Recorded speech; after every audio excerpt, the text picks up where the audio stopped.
کراچی حکومت سندھ کی جانب سے فزیکل انفٹ گاڑیوں کے خلاف کریک ڈاؤن کا فیصلہ۔ سینئر وزیر شرجیل انعام میمن کی جانب سے سندھ بھر میں MVI سینٹرز کے قیام کو تیز کرنے کی ہدایات۔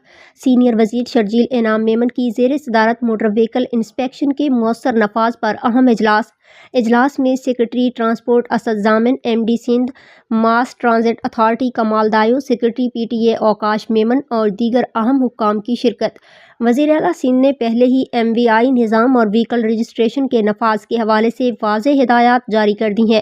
سڑکوں کی حفاظت اور قواعد و ضوابط کی تعمیل کو یقینی بنانے کے لیے MVI نظام 1 ماہ کے اندر مکمل طور پر فعال ہونا چاہیے۔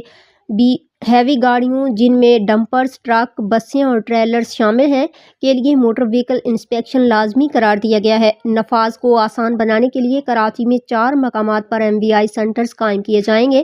حیدرآباد، سکھر، لاڑکانہ، میرپور خاص اور شہید بے نظیر آباد ڈویژنز میں بھی MVI سائٹس قائم